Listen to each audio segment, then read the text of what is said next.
Ocon révèle pourquoi il était lent par rapport à Alonso. Enfin, lent. Plus en retrait, on va dire. J'ai des émotions mitigées à propos de ce week-end. On aurait pu faire un peu plus avec les performances de la voiture en général pour l'équipe. Donc finir 7ème c'est bien, mais ça fait 3 courses sur 3 dans les points. Tout s'est joué en qualif, et probablement qu'un top 5 en qualif aurait été un top 5 en course. J'ai des sentiments mitigés de ce côté-là. Mais c'est une très bonne leçon parce que nous pouvons orienter le développement loin de la mauvaise décision que nous avons prise ce week-end. La voiture valait un top 5, nous avons pris la décision vendredi soir de diriger notre voiture d'une manière différente.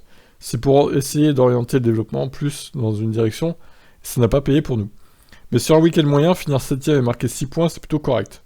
Le français assure ne pas avoir eu d'alerte au niveau de la fiabilité moteur, malgré le message qui a été passé à la radio, lui demandant de laisser de l'espace pour permettre à sa voiture de refroidir derrière Albon. Nous étions dans la zone DRS depuis 25 ou 30 tours, ce qui est un peu extrême. Il est normal que je doive ralentir à un moment donné, et de toute façon Albon était très rapide. Donc il y avait de réelles intentions pour moi d'attaquer et de perdre... Il n'y avait pas de réelle intention, pour moi d'attaquer et de perdre du temps. Mais c'est dingue hein, qu'Albon était si rapide avec des pneus durs usés jusqu'à la corde en plus. Elle avait quoi cette Williams à Melbourne? C'est fou. Je pense que c'était bien comme ça, la saison est très encourageante.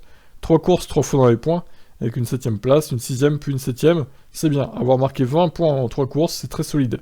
Je suis content de ça, mais je veux faire bien mieux.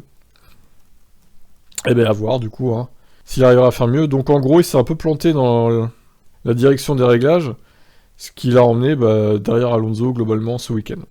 Attention quand même à pas se planter trop souvent, Esteban. Allez, je vous laisse réagir, ciao.